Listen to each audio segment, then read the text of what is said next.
Então, primeiro apresentar, acho que vai ser a Ana, né? Ah, é o Victor, tá bom, perfeito.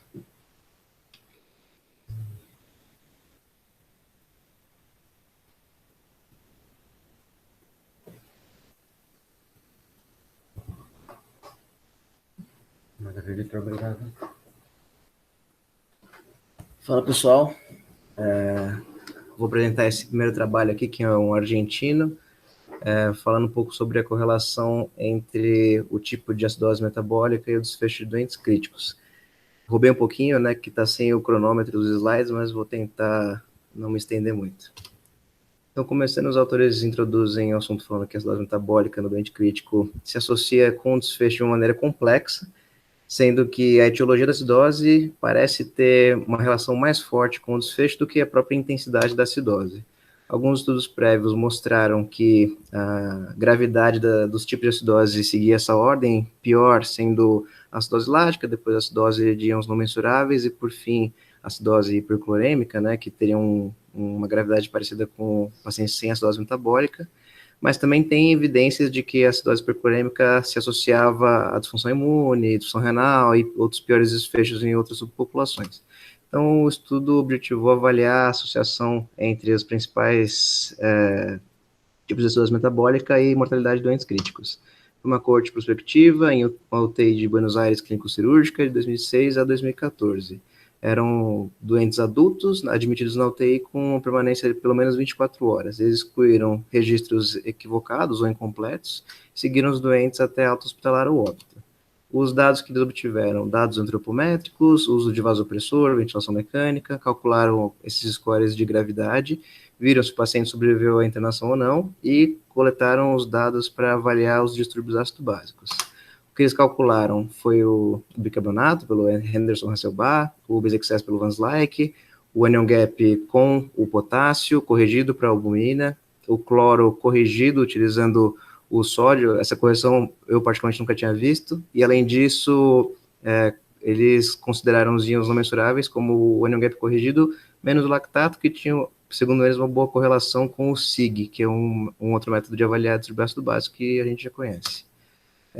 Eles definiram o tipo de acidose, primeiro, acidose metabólica com pH menos 7,36, Bezeqs menos 2, hiperclorêmica com o cloro corrigido maior que 110, sendo responsável por mais de metade do Bezeqs, acidose lática com lactato acima de 1,5 milimol, também responsável por mais de metade do Bezeqs, acidose por íons não mensuráveis, com esse íons não mensuráveis maior do que 18 milimóis e mais de metade do Bezeqs, ou indeterminado se nenhuma das definições anteriores.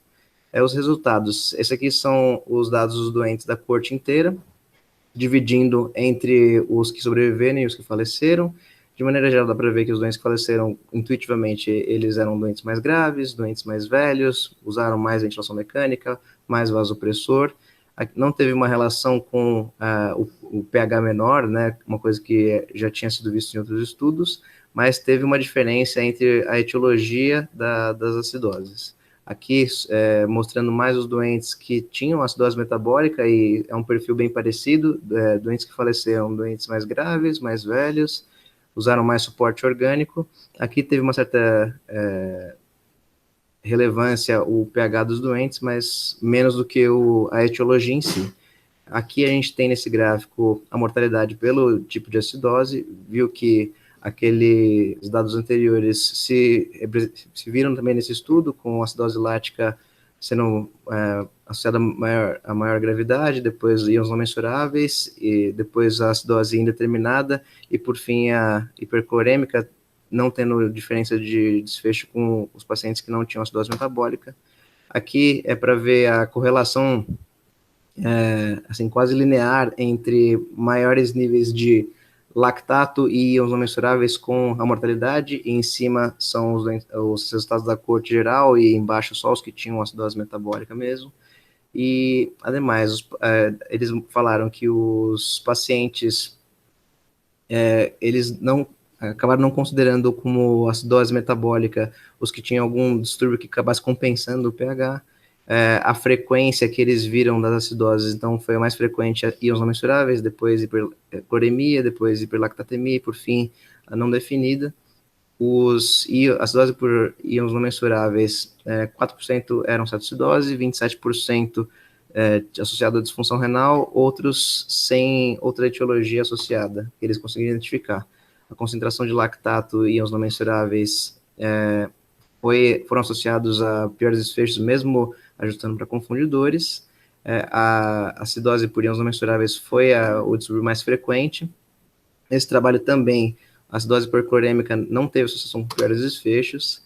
O tipo de acidose aqui também foi mais associado a pior desfecho do que a intensidade da acidose, e uma coisa que também era esperado, que a disfunção renal não explicava todos os casos, na verdade nem a maioria dos casos de acidose por íons não mensuráveis. Isso aí.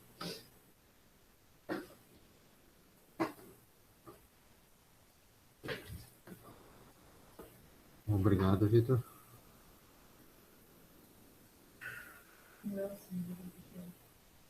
Agora é a Ana, né?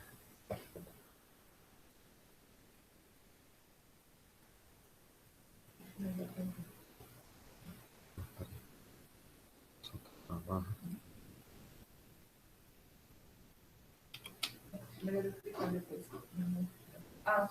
Deu uma travada, né?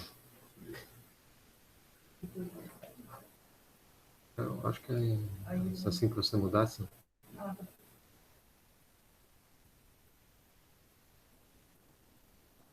Então, o segundo texto, Ana, que vai apresentar, gente. Olá a todos, sou a Ana R3 da Intensiva. Hoje vim falar sobre o texto definindo a acidose metabólica em pacientes com choque séptico usando o approach de Sturt, que foi publicado em 2010 pelo professor Malá. Então, a gente vê que a acidose metabólica é um distúrbio muito frequente em pacientes críticos, que classicamente foi definida através do pH, pela forma de reinterdição Hesselbach, pelo base excess e pelo anion gap. A gente sabe que na UTI os pacientes têm múltiplas causas para evoluir com acidose metabólica e que pacientes críticos muitas vezes não respeitam essas equações, o que pode contribuir para a gente acabar perdendo alguns diagnósticos de acidose. Acho que ele não está com a continha aqui, eu vou passando. Baseado nisso, então, em 83, o professor Sturt estudou uma outra abordagem aí de equilíbrio ácido-básico, na verdade, pensando no princípio de eletroneutralidade, avaliando a questão dos ânions, avaliando, então, que o pH seria decorrente do CID, da PCO2 e dos tampões não bicarbonato, considerando a diferença entre cargas positivas e cargas negativas nos fluidos. A diferença entre eles seria o CID, né, o que corresponderia aos ânions não mensuráveis, e esse CID ele pode ser tanto o CID aparente, aquele que nós calculamos e esperamos a partir da diferença entre as cargas positivas e negativas, quanto o CID efetivo, que é aquele determinado pela albumina e pelo fosfato do paciente. A diferença entre eles determina o Strong Ion Gap, que é o que seria proporcional aos ânions não mensurados. Eu acho que ele não está passando. Então, baseado nisso e nesse trabalho, eles pensaram em comparar, tinham como objetivo comparar a habilidade do base excess, do anion gap e do anion gap corrigido para identificar a presença de ácidos não mensuráveis em pacientes com choque séptico já na admissão em UTI, aqueles pacientes vindos da sala de emergência. E também definir a natureza da acidose metabólica nessa população.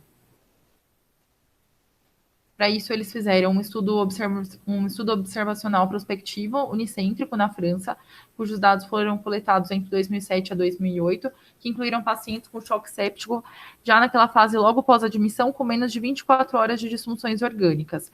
Eles coletaram dados demográficos, dados de volume e tipo de fluido administrado antes da admissão, dados de gravidade, necessidade de ventilação mecânica e os eletrólitos, pH, PCO2, albumina e lactato.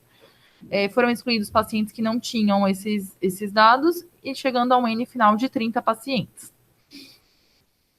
Em relação às variáveis calculadas, eles calcularam o BIC, Base Excess, pela fórmula de von Schleich, o anion gap corrigido pela albumina e o lactato, o CID aparente pela fórmula clássica e o CID efetivo, considerado corrigido, então, por albumina e fosfato. Também a carga de tampões não bicarbonato, né, o albumina e o fósforo, o cloro corrigido e lactato. Eles também calcularam a partir do CID-A e do CID-E o SIG, o Strong Yield Gap, o SIG, que seria ele que teria uma correlação com os ânions não mensuráveis. Só algumas definições ali. De definição, eles consideraram como hiperlactatemia uma carga maior que 2 milimol por litro para definir a acidose metabólica com lactato elevado, e o cloro maior que 104 do cloro corrigido para definir uma acidose hiperclorêmica.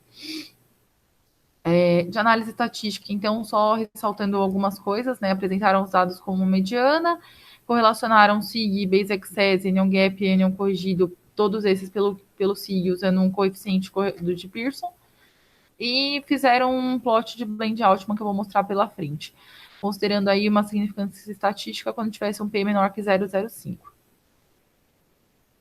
Vamos então aos resultados. Eles compararam os dados dos pacientes com dados coletados a partir de indivíduos saudáveis, tendo então como limites esses valores. Então, o cloro seria maior que 104 para definir uma acidose hiperclorêmica, o CID efetivo de 37,52, um SIG de 0 a 8, perdão, aqui desregulou, e um anion gap de 12 a 19. Eles definiram então a acidose metabólica a partir dos dados desses pacientes como pacientes com base excess menor que -2 e presença de ânions não mensuráveis, um SIG maior que 8. Então, os resultados. Então, de características de base. Então, os pacientes tinham em média 76 anos, com sexo de predomínio masculino, com a PASH 2 em média de 26. Acho que vale ressaltar aqui a questão de fluidos que os pacientes receberam. Os pacientes receberam mais salina do que Ringer lactato. Em relação às características de base, eles tinham uma mediana de pH de 7,33, com um cloro corrigido de 107, não tão elevado, um base excess em torno de -5, com um CID aparente de 39, um efetivo de 28,5, com um SIG aí em torno de 10. Eles tinham como objetivo, segundo objetivo, né, a questão da definição da causa da acidose, mas acho que aqui, para entender, fica mais fácil explicar dessa maneira. Em relação às causas de acidose, então, lembrar que 100% dos pacientes tinham hipobuminemia, 21 pacientes, 70%, tinham acidose com SIG aumentado, 19 pacientes, 63%, tiveram acidose definida pelo base excess reduzido, 3 pacientes tiveram base excess aumentado de todos eles.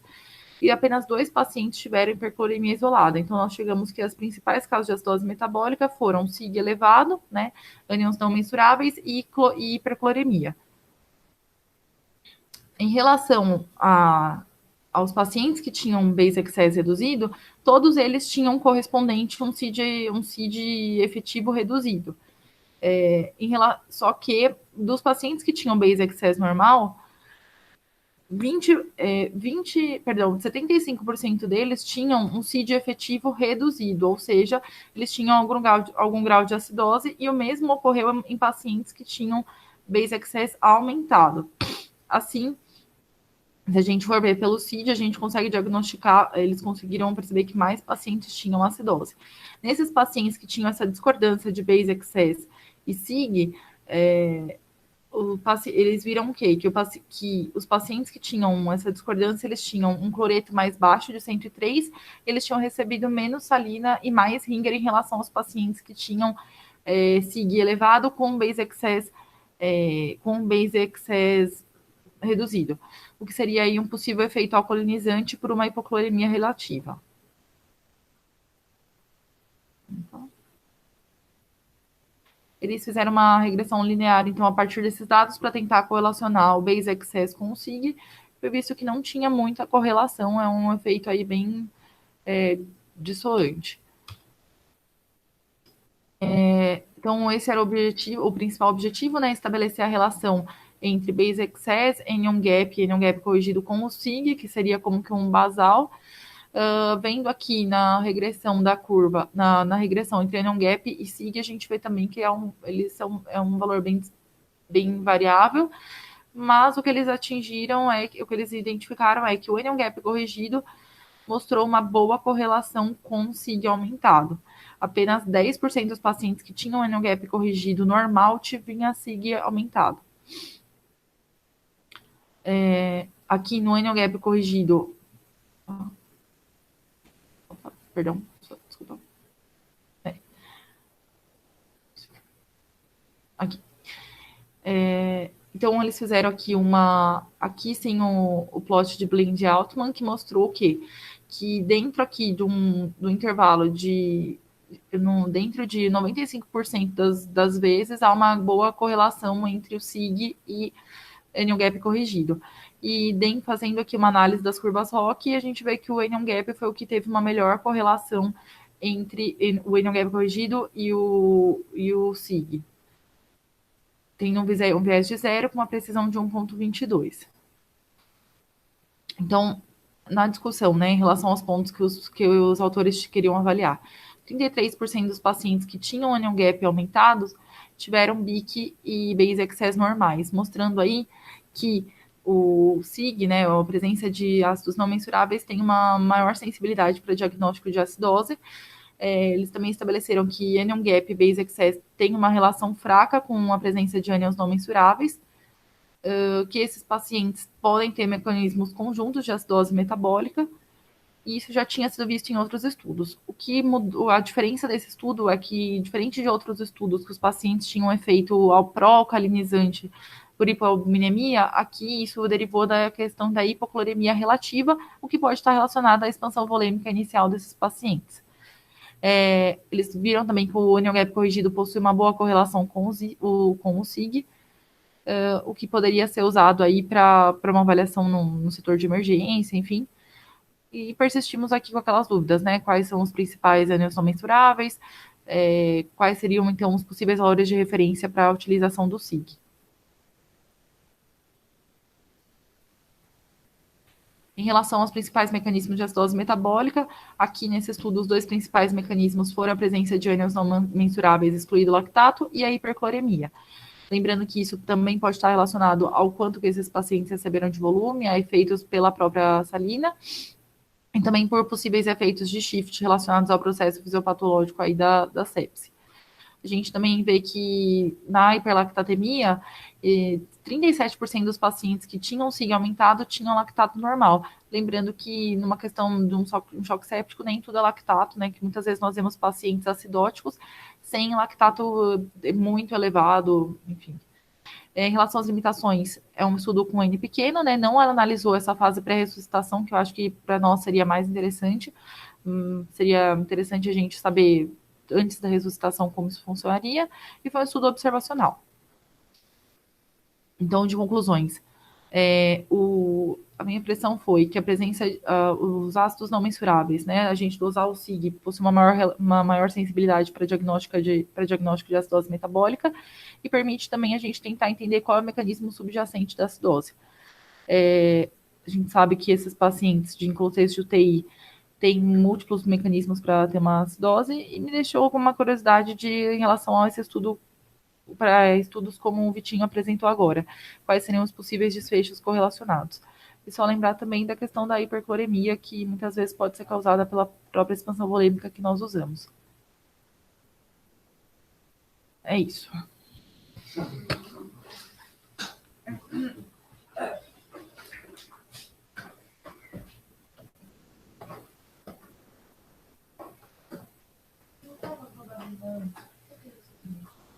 Eu fiz alguma coisa aqui. Bom, então, gente, é o seguinte, até agora a ideia era contar um pouco da importância relativa aí de cada um dos componentes da acidose, que basicamente a gente vai ter um dente crítico de mais importantes, você aí, ó, o cloro, na verdade, o gradiente só de cloro, né, e os ânions não mensuráveis. Agora, vamos começar a tentar entender quem são os ânions não mensuráveis.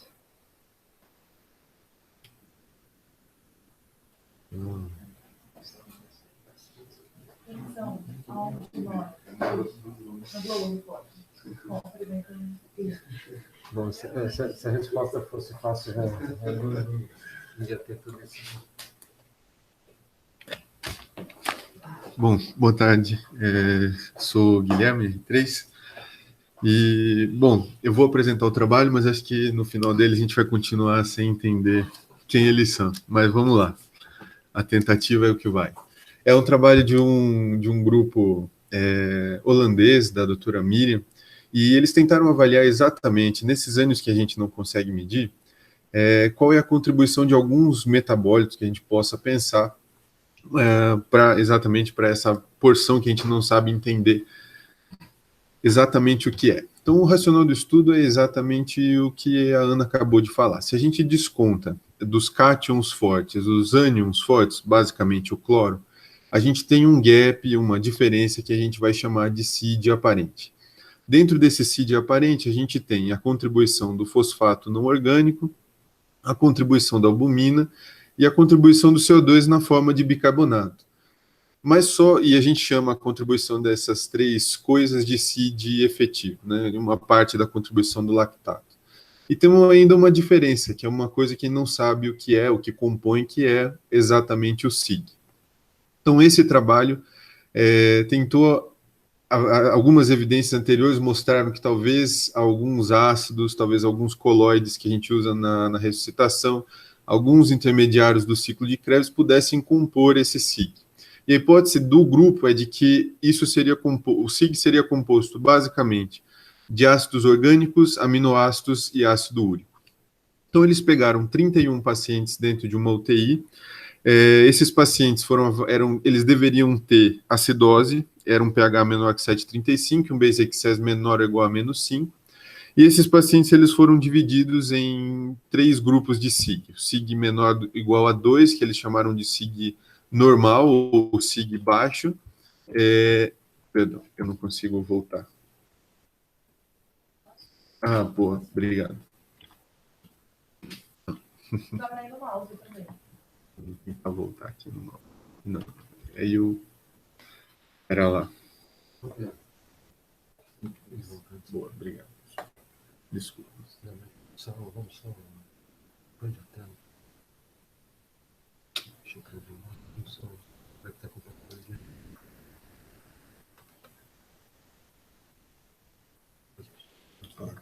E apresentar. Isso. Vai lá, vai. Não, uma janela. Só compartilhar. Bom, desculpa. Então, só continuando, eles dividiram esses 31 pacientes em 3 grupos de SIG, um SIG menor ou igual a 2, que eles chamaram de baixo, um SIG de 2 a 5 de intermediário, e o SIG aumentado, que foi considerado um SIG maior ou igual a 5. E chamaram de acidose hiperclorêmica qualquer paciente que tivesse uma razão de cloro-sódio maior do que 0,79, de acidose lática qualquer paciente com lactato maior que 2,2 milimol, e chamaram de IRA um paciente que tem uma create maior do que 150 milimol ou maior que 1,5 vezes a creatinina. Então, a gente tem, dentro dos materiais e métodos, eles avaliaram nesses pacientes pH, PCO2, eletrólitos, função renal, o lactato e usaram alguns métodos de quantificação para aminoácidos, ácido úrico e ácidos orgânicos. Calcularam todas essas variáveis e eu destaco o delta SIG que eles usaram, que foi basicamente a diferença do SIG, o SIG médio dos pacientes com SIG aumentado menos os pacientes com SIG normal. Bom, o que eles usaram, então, para quantificar esses ânions que a gente não conhece? Para os aminoácidos, eles usaram cromatografia de troca iônica, para o ácido úrico, cromatografia líquida, para os ácidos orgânicos, cromatografia gás líquido e uma espectrometria de massa quando não se sabia o composto orgânico, aliás, para confirmar o composto orgânico que tinha sido encontrado, e para alguns pacientes em que no espectro de aminoácido foi identificada uma curva de componentes que não sabia o que eram, foi utilizada espectroscopia de ressonância magnética na tentativa de identificar o que é que estava ali dentro. A gente vai falar um pouquinho mais sobre isso. E quem eram esses pacientes que antes disso, na análise estatística, os dados quantitativos foram avaliados pela diferenças de concentrações de cada componente nos grupos de SIG normal e SIG aumentado. Esses dados foram submetidos ao teste Mann-Whitney e os dados qualitativos ao teste Q quadrado. E, bom, quem eram esses pacientes, então, que o estudo encontrou? Eram pacientes, a gente vê que realmente tinham uma diferença de SIG. Para as outras variáveis de importância, talvez idade, sexo, mortalidade, tinham uma diferença estatisticamente não significante, mas eram, sobretudo, diferentes em dois aspectos. Os pacientes com SIG aumentado tinham mais IRA e tinham mais sepse. As outras variáveis de pouca diferença entre os dois grupos. E falando, então, o que eles encontraram em relação aos aminoácidos. Quais as diferenças de aminoácidos entre esses dois grupos? Basicamente, eles observaram que os pacientes com SIG maior tinham uma quantidade maior de ácido aspartico, tinham uma quantidade maior de isoleucina e tinham uma quantidade maior de ornitina. Só que, para falar de SIG ou de carga positiva e negativa, a gente tem que considerar que só o ácido aspartico e o ácido glutâmico, no pH fisiológico, contribuem com cargas negativas. Então, foram esses dois, os dois que eles utilizaram para tentar entender o papel que o aminoácido tem dentro do SIG, e o que eles encontraram é que os aminoácidos contribuem com apenas 0,07% da diferença de SIG entre o grupo de SIG normal e SIG aumentado. Então, uma contribuição que não foi significante. Nos ácidos orgânicos, eles encontraram alguns, os principais que tinham diferença entre os dois grupos, o ácido succínico, o ácido piroglutâmico e o ácido hidroxifenilático, que eram maiores nos grupos de SIG aumentado, e, obviamente, os pacientes com SIG aumentado tinham uma quantidade de ácidos orgânicos maior. E eles calcularam que a contribuição desses ácidos orgânicos para essa diferença de SIG representava 5,6% da diferença. E para alguns ácidos orgânicos que não foram possíveis de mensurar de modo quantitativo, eles fizeram uma análise semi-quantitativa.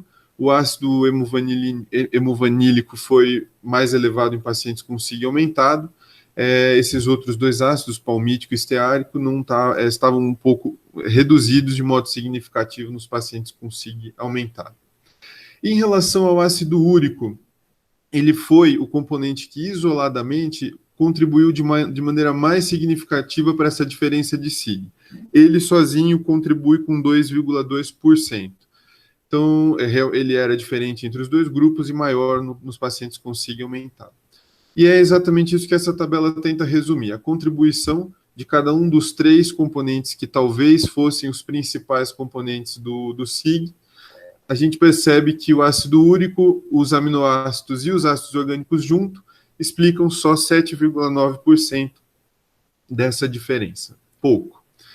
E aí eles observaram, então, que nos pacientes, na cromatografia, que é essa imagem aqui à esquerda, no início da curva de cromatografia, os pacientes tinham alguns picos que era diferente dos pacientes com SIG normal, na imagem B, e eles não conseguiram identificar, não conseguiram atribuir essa diferença, esse pico a nenhuma substância, a nenhum aminoácido conhecido, a nenhuma substância. Então, para tentar identificar o que é que compunha, tentar entender se talvez essa substância que está aqui dentro pudesse explicar um pouco melhor o que é o SIG, eles pegaram 4 pacientes, escolheram aqui as curvas com maior área sobre a curva, para tentar aumentar a chance de encontrar uma concentração mais relevante de substância, e um dos pacientes aqui do grupo controle, e aí submeteram esses pacientes a uma espectroscopia por ressonância magnética.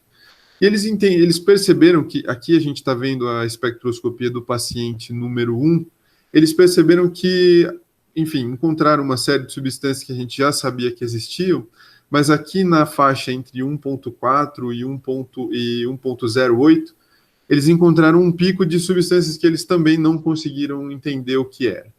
E então a gente continua sem saber o que é que essas curvas são, e eles fizeram algumas suposições. Talvez aqui dentro a gente tenha um metabólito de antibióticos que a gente não conhece, então esses 3 pacientes tinham esse pico de substâncias desconhecidas, mais ou menos na mesma faixa, e nesses pacientes do grupo 4 isso aqui não existia. nenhum dos pacientes com SIG normal tinha recebido antibiótico, e já no grupo com SIG alterado, diversos tinham recebido antibióticos e todos antibióticos distintos.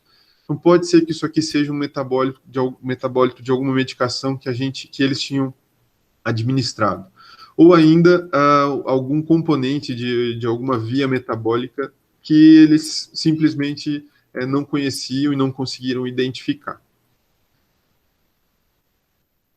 Então, por fim, avaliaram os pacientes com sepse. Eles pegaram dentro do grupo de pacientes com SIG aumentado, que eram os únicos que tinham sepse, e avaliaram dentro desse grupo a diferença de alguns componentes aniônicos associados à sepse. Basicamente, eles perceberam que o ácido p-hidroxifenilático estava aumentado nesse grupo de pacientes sépticos, e esses outros 3 ácidos, glutâmico, glicólico e adípico, estavam reduzidos. Mas, comparando esses pacientes sépticos com, pacientes sem sepse, mas de SIG normal do outro grupo, eles perceberam que a contribuição desses componentes em pacientes sepsis era muito pequena, de 0,09%, uma contribuição pouco significativa. E a discussão que eles fazem é exatamente essa. Apesar de todas essas técnicas para tentar entender o que tem o SIG, eles conseguiram explicar só 7,9% da diferença, sendo que os aminoácidos não contribuíram de modo significativo, e a parcela de componentes que eles não conseguiram identificar continuaram sem identificação, a despeito de um método relativamente avançado de tentativa de saber o que é. Os ácidos orgânicos contribuíram de modo significativo. Alguns intermediários do ciclo de Krebs eram mais frequentes. Eles fazem essa ressalva desses intermediários, porque alguns estudos anteriores tinham apontado uma contribuição muito importante dessas substâncias dentro do SIG, mas nesse estudo, eles fazem a ressalva de que nesses estudos anteriores, mesmo em pacientes controles, esses intermediários estavam muito além da faixa de normalidade. Nesse estudo do grupo holandês, esses intermediários estavam dentro de uma faixa de normalidade, e a contribuição deles para o delta-SIG foi muito pequena. Então, não explicam de maneira satisfatória o que está acontecendo. E eles dizem, então, que, por fim, o ácido úrico foi isoladamente o que mais explicou o SIG, 2,2%, e tem ainda uma série de coisas que a gente não sabe. Medicações que a gente administra, vias metabólicas que a gente não conhece, que podem contribuir para essa parcela não explicada do SIG. Eles apontam uma limitação de que as cargas positivas, em especial a creatinina, podem ter subestimado um pouco a contribuição relativa dos ânions mensurados no estudo para a composição do SIG, mas ainda assim, talvez o resultado não fosse muito diferente do encontrado. E o estudo tem um ponto forte de que ele não pegou pacientes específicos, por exemplo, cetoacidóticos, pacientes em jejum prolongado. Eles pegaram pacientes com acidose metabólica lato sensu, e isso significa que eles têm doenças diversas. Isso reduz o viés de incluir sistematicamente pacientes que tenham um SIG aumentado por um ânion específico, e chegar à conclusão de que é esse ânion o responsável pela diferença entre os SIGs. Então, em pacientes de UTI que têm acidose metabólica de SIG aumentado, o aminoácido, ácido úrico e ácidos orgânicos não explicam uma parcela significativa do SIG, e as causas ainda estão aí para serem esclarecidas e devem ser multifatoriais. Devemos pensar no que a gente administra de medicação e também considerar algumas vias metabólicas que a gente desconhece. É isso. Muito obrigado. Olha, obrigado, Guilherme.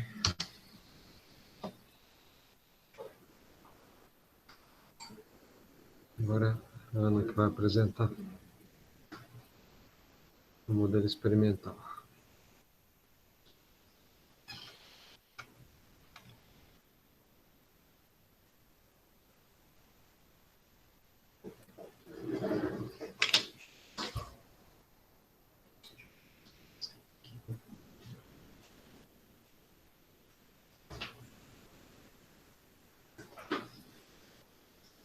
Bom, vamos lá. O assunto é o mesmo, são íons não mensuráveis. mas o modelo dessa vez é diferente, é o modelo de choque hemorrágico em cães. Então, o racional para isso vem de que a gente sabe que a acidose metabólica é um distúrbio comum em pacientes em choque hemorrágico e ela é frequentemente atribuída à hiperlactatemia, mas o montante de elevação de lactato não parece explicar todo o grau de acidose. Nesse sentido, a presença de ânions mensuráveis parece ser um contribuinte e pode ser um marcador de hipóxia tecidual. Classicamente, o representante dos ânions não mensuráveis é o anion gap, mas ele está sujeito a alguns fatores confundidores, como eletrólitos, albumina, lactato. Então, talvez o modelo físico-químico agregue informações nesse sentido, considerando o CID, os ácidos fracos e o CO2 como variáveis com influência independente sobre o pH. Além disso, o SIG vem sendo proposto na literatura como um preditor de mortalidade interessante em doentes críticos. Então, vem daí o racional para utilizá-lo como avaliação de ânions não mensuráveis. O objetivo do estudo é determinar o perfil dos ânions mensuráveis ao longo do tempo em cães submetidos a choque hemorrágico e a relação dos ânions com outros parâmetros ácido-básicos. Também pretende identificar quais são os ânions que contribuem para a acidose metabólica e levanta a possibilidade de que possam ser ânions inorgânicos, intermediários do metabolismo da mitocôndria e produtos de degradação do glicocálix. Ele estudou 11 cães Beagle de peso 15 kg previamente esplanectomizados, que foram submetidos à indução anestésica e ventilação mecânica inicialmente em ar ambiente para manter normocapnia. Durante a preparação anestésica e durante o procedimento cirúrgico, os pacientes recebiam infusão de soro fisiológico com um acréscimo de potássio. A temperatura era mantida em 36 graus com colchão e lâmpada térmicos. Depois da preparação, eles eram estabilizados por 30 minutos até a coleta das medidas de baseline e eram feitas, durante todo o tempo, eram feitas medidas não invasivas de consumo de oxigênio por monitor Delta-Trek. Era induzida, então, uma hemorragia até uma PM de 45 e feitas medidas em tempo real do débito de oxigênio em função do peso. O objetivo era manter uma hipotensão de 45 e, para isso, eles retiravam e reinfundiam sangue para garantir um débito de oxigênio de 120 ml/kg. Isso representaria uma hipóxia tecidual já reprodutível na literatura e uma injúria com mortalidade esperada de 50%. Esse sangue que era retirado na sangria era armazenado com CDPA, uma substância formada por citrato, fosfato, destrose e adenina.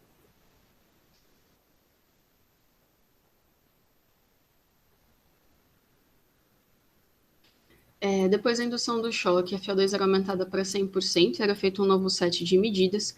A restauração da perfusão era feita com a infusão de um coloide, uma solução de pentastar 6% contendo NaCl. Depois da ressuscitação, era feito um novo set de medidas e depois eles avaliaram em até 3 horas, com 3, 60 e 180 minutos. Analisaram pH, CO2, eletrólitos, albumina, bicarbonato e base excess. Os ânions não mensurados foram analisados através da eletroforese capilar. Foi feita também análise quantitativa do heparan sulfato, um produto da degradação do glicocálix, e cálcio do CID aparente, efetivo, ATOT, SIG, anion gap e anion gap corrigido. Análise estatística. Então, os dados foram apresentados como média de desvio padrão. A comparação foi feita por análise de variância. Foi feita também uma análise post-hoc por método de Student-Newman-Cruz para múltiplas comparações, correlação por método de Pearson e o P era significativo quando menor que 0,05.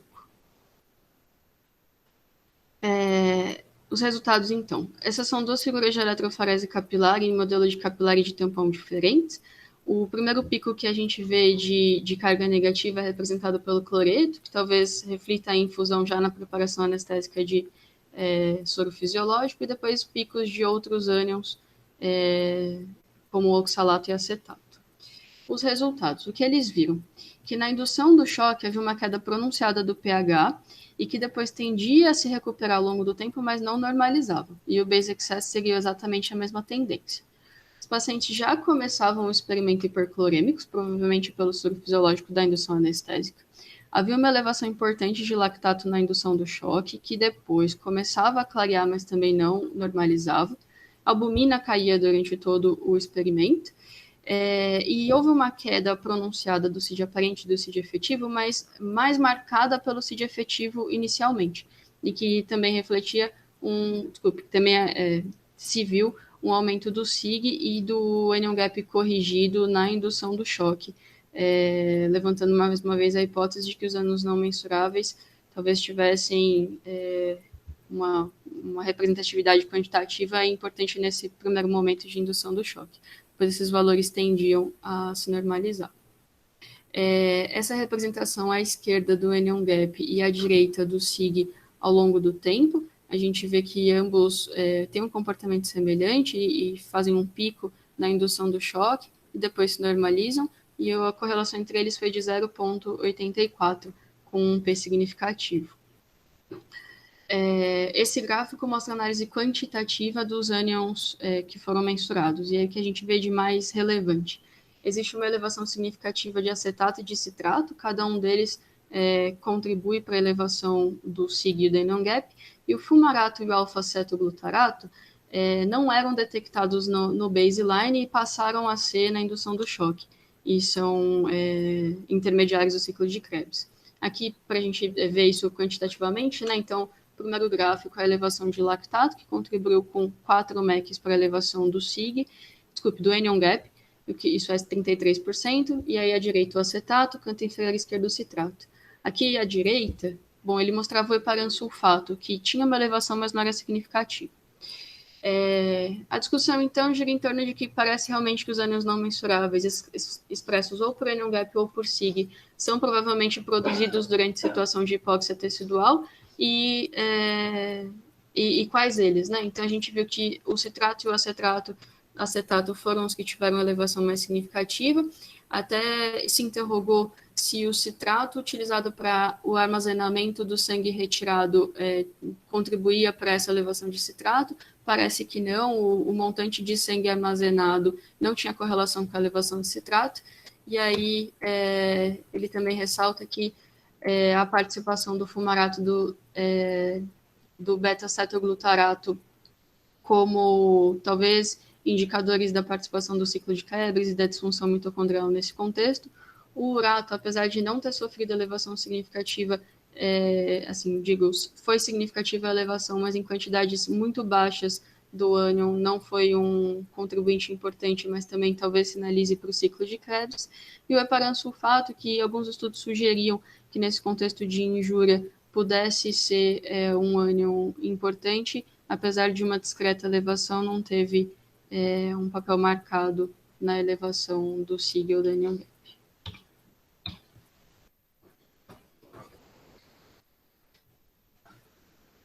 Bom, obrigado, Ana. E para finalizar, o Victor vai apresentar o último texto.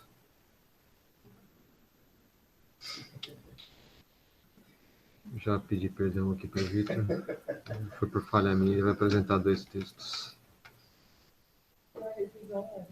E a revisão. Semana do Vitinho.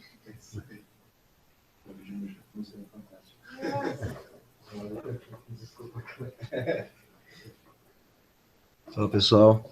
Bom, para quem não me conhece, eu sou o Victor. Não, brincadeira. De novo, então, falar só desse estudo aqui bem bacana, bem fisiológico, bem experimental, que buscou avaliar a presença dos ânions relacionados ao ciclo de Krebs em doentes com acidose metabólica. De maneira geral, então, a gente sabe que a acidose metabólica é comum em doentes agudos, e a gente sabe que condições que cursam com acidose, como IRA, cetoacidose, acidose lática, frequentemente não explicam o déficit total de base do doente. Alguns experimentos prévios já sugeriam, né, que alguns ânions do ciclo de Krebs podiam fazer parte desse anion gap. Então, o objetivo era simplesmente quantificar esses ânions no plasma de doentes com acidose metabólica e comparar com controles.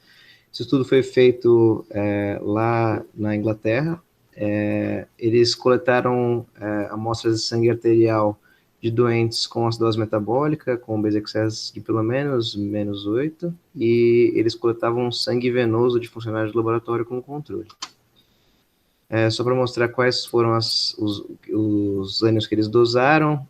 Eles dosaram, então, com kits comerciais o citrato, o succinato, o malato, o lactato destrógeno levógeno. Eles tiveram que criar um método para dosar o isocitrato e o alfa-cetoglutarato. Eles não dosaram o oxalacetato porque eles falaram que eles não tiveram capacidade pela meia-vida extremamente curta desse metabólito, e o fumarato eles acabaram não justificando, não sei se era muito óbvio ou se não tinham como fazer isso. Os resultados, eles avaliaram, então, amostras de 28 doentes contra 12 controles, separaram entre as etiologias conhecidas dos distúrbios, 13 tinham CAD, 5 acidose lática, 5 não tinham uma etiologia bem definida e 5 tinham uma perda de bases pelo intestino ou pelo rim. A média de pH era de 7,18 seus doentes e o base excess de menos 13. Aqui é o principal gráfico do trabalho, né, que a gente consegue avaliar que tem realmente uma elevação importante dos marcadores que eles dosaram dos ânions do ciclo de Krebs, comparados com os controles, que são as barras mais da direita do gráfico, e não só nos pacientes que tinham uma acidose de etiologia incerta, mas mesmo os doentes que eles classificaram como acidose lática ou com uma acidose vinda de uma acidose diabética, eles também possuem uma elevação importante desses ânions. Aqui só os dados na forma de uma tabela, para mostrar que, com exceção dos doentes que tinham uma acidose por perda de bases, os outros doentes, independente da etiologia, costumavam ter uma elevação importante dos ânions do ciclo de Krebs, talvez corroborando um pouco com aquela hipótese de que esses ânions são uma parte relevante desses íons não mensuráveis que a gente costuma ver. É isso aí, gente.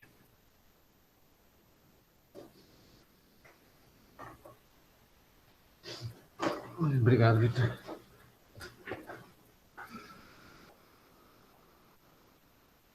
Bom, gente, aí, antes de perguntar para vocês aí, de fora daqui da sala, o que vocês pensam, vocês que leram os textos com cuidado ali, como é que vocês organizam as ideias aí do que vocês leram? Eu acho que, assim, existe alguma coisa a mais na literatura sobre ânions não mensuráveis, mas no doente crítico, em especial, talvez tenha 2 textos a mais só. Então, o que vocês pensam e como é que vocês conseguem organizar as ideias com o que vocês leram? Professor, não sei se é uma interpretação superficial, né? Mas acho que o que que eu consigo tirar desses textos é que, primeiro, é uma entidade, por mais que a gente tenha conseguido dar nome aos bois aí, né, de alguns deles, a gente sabe que deve ser uma miscelânea muito grande de substâncias envolvidas nesse processo de acidificação do plasma. E eu acho que o mais importante, na minha opinião, é a função de marcador, né, marcador prognóstico, que eu acho que é uma coisa que esses íons não mensuráveis eles têm, e que, né, eu acho que a Ana falou bastante, que às vezes a gente fica, uma das Anas, na verdade, não tenho certeza qual foi das duas, mas que falou que a gente às vezes foca muito no lactato, mas a questão é não esquecer que eles também formam um fator prognóstico importante e muito frequente.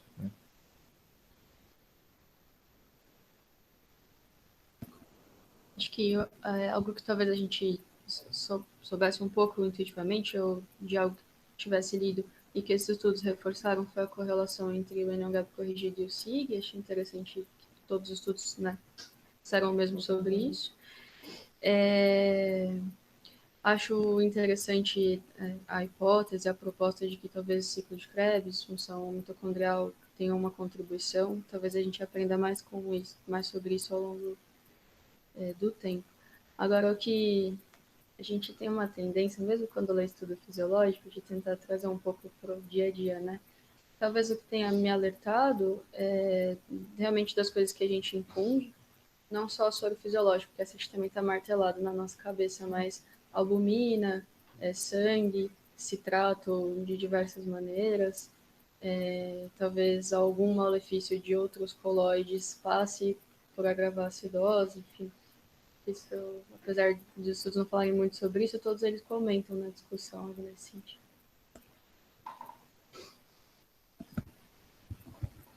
Acho que, mais uma vez, uma coisa que eu fiquei pensando acho que mais quando eu li o estudo do Vitor. Será que eles terem uma correlação? É um marcador de que os pacientes são mais graves e têm mais ânions não mensuráveis, ou o contrário, né? A gente fica a gente acaba meio sem saber exatamente, né? Quem são, da onde vêm esses ânions não mensuráveis, e segunda, qual é o valor, né? A impressão que eu tenho, né, que a gente vê assim na prática é os pacientes que têm base excess mais reduzido, ou esse paciente que a gente calcula um anion gap corrigido, enfim, é o paciente que está mais grave, né? Mas acho que a impressão que eu tenho é que eles já eram mais graves e por isso eles produzem mais, né? Ou a gente infunde mais coisas que vai fazer também essa diferença. Aí, acho que é isso. Bom, acho que reforçando o que falou o Vitor, acho que essa coisa do SIG apontar como ser um marcador de pior prognóstico, acho que é uma coisa importante. Eu não costumo usar isso com tanta frequência, mas acho que é uma coisa interessante se usar, porque ele contempla coisas que a gente desconhece. Acho que a gente fala de um ciclo mitocondrial que a gente sabe num paciente bem, mas a gente não estuda, ou pelo menos nunca li nada a respeito, acho que alguém deve estar fazendo isso, como funciona o paciente crítico, doente dentro de uma UTI. Talvez exista uma série de coisas que a gente não contempla e que a gente ignora, e não é porque a gente ignora que elas não estejam lá. Então o SIG é uma forma de começar a olhar para elas.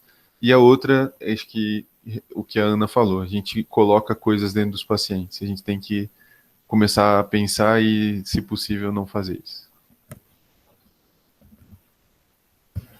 Bom, vocês que estão à distância aí, Cláudia, Priscila, Vinícius, e quem representa a Ana Clara. O que vocês pensam? Ideias? Vocês estão me ouvindo? Sim, pode falar, Cláudia. Assim, aquele primeiro estudo que o Vitinho comentou é uma coisa que eu acho que faz todo sentido, né, da associação com prognóstico, porque normalmente quando é acidose hiperclorêmica a gente que induz, então não é uma disfunção primária do paciente, então faz todo sentido que esse paciente tenha um prognóstico melhor. Eu tive um professor que, inclusive, ele proibia a gente chamar soro fisiológico de soro fisiológico, ele fazia a gente chamar de solução salina 0,9, para a gente lembrar o quanto ele não é fisiológico.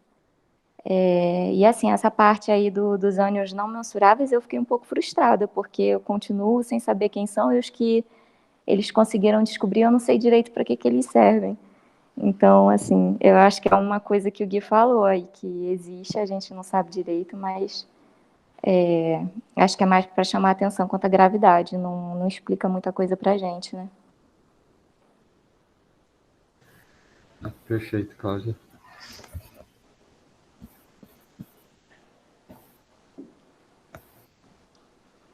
E de morte alguém mais?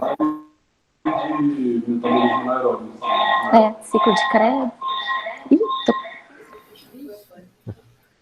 Bom, Vinícius, Priscila e os representantes da Ana Clara. Alguém tem alguma coisa aí para falar, então? Galera do trauma. Bom, gente, eu vou falar algumas opiniões minhas. Né? Acho que assim, acho que opiniões são sempre transitórias. Né? Acho que elas variam muito com o que a gente tem de conhecimento. E seja ele esse conhecimento existente ou não, que acho que tem coisas que como os meninos já colocaram, que a gente não conhece, que estão acontecendo mesmo em termos de pesquisa. Né? Mas olha, equilíbrio ácido básico, só lembrar que foi uma coisa que foi criada dentro do equilíbrio hidroeletrolítico. Né? Faz parte do equilíbrio hidroeletrolítico, essa é uma coisa para a gente ter bem claro na cabeça.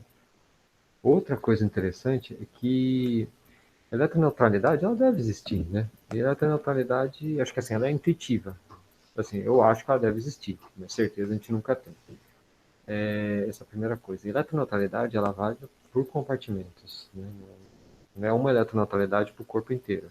A gente tem uma provavelmente intravascular, uma extravascular, uma talvez no transvascular ali, uma no intracelular, pelo menos essas. E tudo que a gente está enxergando com ânions não mensuráveis é o fruto de uma conta, né? Então, acho que isso é uma coisa que tem que ter bem claro na cabeça, né? Que isso já desde que o Toray e o Michelinie descreveram o onion gap, já eram coisas assim, a gente não dosa, por isso que a gente vai chamar de ânions não mensuráveis. Aí, vamos parar para pensar hoje. Dos ânions não mensuráveis, quais são que a gente, desde a criação do onion gap, lembra que a gente tinha lá sódio, potássio, bicarbonato e cloro. Isso era 70 e uns quebrados, né? E o que hoje a gente dosa dos ânions não mensuráveis? Hum?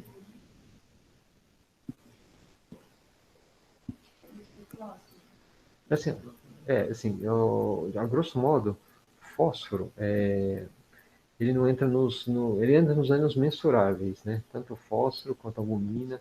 Desde claro que eu já dosava, né? Quem propôs a correção da albumina foi o Vladimir Fenkel, já tem algum tempo, já que já era dosado e não entrava. Mas assim, tirando fósforo, tirando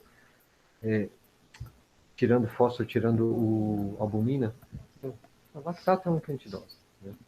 O lactato sempre fala a mesma coisa, gente, mas só vamos lembrar, o lactato é ânion forte, é um ânion, é um ânion forte. O lactato é um ácido fraco, né? Só que ele tem um pH de 4, então no pH de 7 ele se comporta como um ânion forte, então ele entra pra gente como um ânion forte. Então a gente dosa lactato. O que mais? A Ana comentou dos cetoácidos. Pô, a gente dosa cetoácidos? A gente infere que eles existem, né? Pela história e pelas contas, né? Tá bom, mas quem dosa, assim, seja com point of care ou não, aparentemente eles estão lá e existem. O que mais que a gente tem de acidose, causa de acidose com ânion gap aumentado? Então, o que você quer saber? É o salicilato e qualquer outro também que é dos clássicos. Metanol, ácido fórmico, que entra aí nos não mensuráveis, né? E, bom, gente, basicamente é isso, né? O resto que a gente vê na UTI, a gente não sabe o que é, só sabe que está lá e que é coisa boa, né? Quando a gente tem aquilo, ele não está bem. Aí eu acho que assim, os textos eles trazem isso de uma forma meio frustra para a gente, mas trazem, né? São marcadores de gravidade. E se a gente for parar para pensar nas teorias sobre disfunção de múltiplos órgãos, vocês lembram da teoria alostática do professor Marvin Singer, né? Que, na verdade, o que ele mostrou isso em antissépticos, que a gente tem um bloqueio da cadeia de fosforilação oxidativa. Então, assim, a via oxidativa está bloqueada, né? Se ela está bloqueada depois do ciclo de Krebs. Assim, é natural que provavelmente, assim como o lactato aumenta, que está lá na porta de entrada do ciclo de Krebs, o resto deve aumentar também por um grau de acúmulo. Claro que na história de a gente acumular na ADH, isso, assim, isso tem influência, tem um feedback negativo em todo o ciclo de Krebs, mas o feedback negativo não é necessariamente interrupção do ciclo. Então, acho que isso faz bastante sentido eles aparecerem. Então, eu não sei, eu costumo pensar, quando eu vejo um dente com ânion gap aumentado, primeiro, putz, isso é ruim. Esse dente, isso é péssimo, está marcando que ele está mal, né? Segundo, o que isso representa? Eu não sei, eu costumo pensar de uma forma genérica, que é disfunção celular, né? Então, talvez, por representar partes aí do metabolismo oxidativo, e talvez por outras, deve ter outras coisas que a gente não conhece ali também. Deve não, tem, né, outras coisas que a gente não conhece.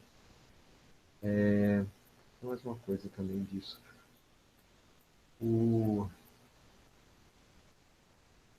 Assim, a respeito do tratamento. Classicamente a gente lê, quem vai bem com bicarbonato? É quem tem cloro alto, né?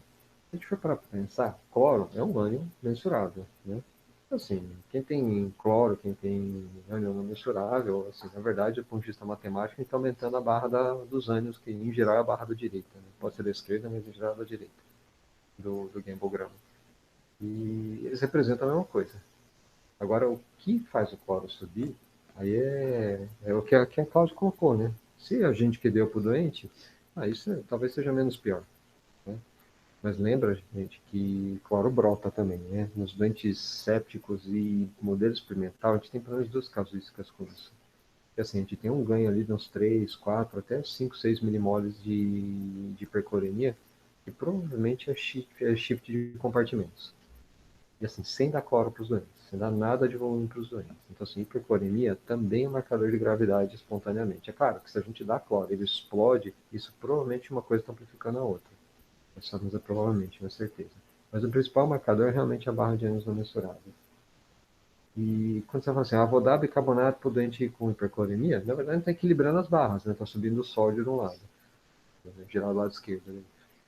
E agora, quando você está dando bicarbonato para um doente com ânion não mensurável, frequentemente está tapando só com a peneira, né? A popular maquiagem. O que vai fazer o doente melhorar é o que está fazendo a produção dos ânions mensuráveis melhorar. Então, assim, aí tem algumas implicações que eu vejo de uma forma, não sei se ela é certa, mas, por exemplo, o dente está com hiperlactatemia, sei lá, 10 milimoles, 100 e tralalá de lactato, 12, 13 milimoles. A gente bota o dente para hemofiltrar, qual vai ser o real impacto da hemofiltração na hiperlactatemia? Ou, desculpa, qualquer terapia substitutiva renal na hiperlactatemia. A produção de lactato é gigantesca, assim como de qualquer outro ânion mensurável. O clearance de lactato é muito baixo. Então pode ser que ele caia pouco, mas não deve corrigir de jeito nenhum. Você fala assim, de 20 a 30% dos doentes vão corrigir durante a terapia substitutiva renal. Olha, isso deve acontecer mesmo. Nas casos que a gente tem, realmente aconteceram. Mas, em geral, provavelmente o que isso significa não é que a hemofiltração está fazendo o doente melhorar. Provavelmente o doente está melhorando, né? E caiu a produção de ânions não mensuráveis, no caso, e o lactato. Né? E os outros também. E outra coisa que eu queria falar é a história da acidose lática. Eu não pus no texto, é um dos textos que eu acho que valeria a pena entrar, mas acho que ele perde um pouco de importância frente aos que vocês apresentaram. Um texto do Alexandre Toledo Maciel, que ele captou pacientes que choque no geral, desculpa, críticos no geral, a maior parte deles com choque. E a maior parte do choque séptico. E quando você pega aquele corte de 2 milimoles de lactato e pega todo com a componente ácido do doente, quando ele pega o componente ácido, o que ele fez? Ele pegou a barra do base excess e corrigiu para a albumina. Quer dizer, se a gente for para pensar, o que é base excess? É toda a acidose que a gente está vendo, mais o componente alcalinizante da albumina. Então ele corrigiu a albumina, quer dizer, ele ampliou, na maior parte dos doentes sépticos, ele ampliou a barra de acidose. Então o base excess corrigido para a albumina, ele é maior. Né? E assim, no achado dele foi interessante que ele, na maior parte dos pacientes, o lactato é o topinho do iceberg, né? O que faz realmente o pH cair, o que faz a barra de ânions explodir, não é o lactato, são os ânions não mensuráveis. Então faz todo sentido isso, né? Se você parar para pensar que assim, tem talvez disfunção celular, ou sei lá, vamos falar de disfunção celular. Aí aparece lactato, que é um dos grandes comprovadores aí de disfunção celular. E se tem outros ânions que saem ali do ciclo de Krebs que podem contribuir com isso, acho que faz bastante sentido isso. Né? Agora, se é verdade, fazer sentido não quer dizer que é verdade, de jeito nenhum. E aí, o que a gente pode fazer por esses doentes? Em geral, tentar ver qual foi a causa, manter vivo, cruzar os dedos e torcer por ele. Né? Se o doente está muito acidêmico, você acha que isso pode prejudicar o doente, dá para a gente tentar maquiar a situação com a terapia substitutiva. Só lembrar, gente, que mais uma vez, você fala assim, liga a terapia substitutiva renal num doente com um anion gap, sei lá, 30 de anion gap, 30 mex por litro de anion gap. Você pode ir aumentando a dose, mas dificilmente vai corrigir. Se a gente quiser maquiar, a gente vai ter que diminuir a barra de cargas negativas. E aí, o que é diminuir a barra de cargas negativas? É diminuir o polo. Né? E trocar por um íon que ele suma da circulação rápido. E o que a gente tem hoje? OH- e bicarbonato. Né? Então, na verdade, o que a gente vai fazer é pagar o preço de baixar o cloro e subir o sódio do doente para tamponar. É o cara que a gente corrige o pH, corrige o base excess, mas ele está grávido do mesmo jeito. Né? Porque ele está lá produzindo os ânions mensuráveis dele. A causa está lá. Mas eu acho que assim, de tudo que a gente viu aqui, é só para a gente abrir a mente com isso. Gente. É muito comum a gente ver acidose por anion gap, né? E o que ela representa. Que a gente está ruim. A gente não sabe direito o que é isso. Acho que essas 3 coisas são importantes. Hoje a gente não sabe, né? Tomara que amanhã a gente saiba um pouco mais. Essa manhã já faz 30 anos, né? Desde 1970 Não, 50 anos, né? De 70. E eu acho que é isso aí, gente. Então, é legal a gente ter uma ideia do equilíbrio básico. Ainda mais quando a gente vai pensar em modular isso a beira-leito nos doentes mais graves, que a gente não tem um intervalo, assim, não tem um grau de liberdade muito grande para errar, né? Tá? Digo isso para prescrever terapia substitutiva renal. Importante a gente ter isso na cabeça. Tá? Bom, alguém tem mais coisa para falar? Vocês aí na rede tem alguma coisa para falar? Bom, gente, então muito obrigado aí pela atenção. Bom almoço para todos vocês, tá? Tchau. Bom fim de semana.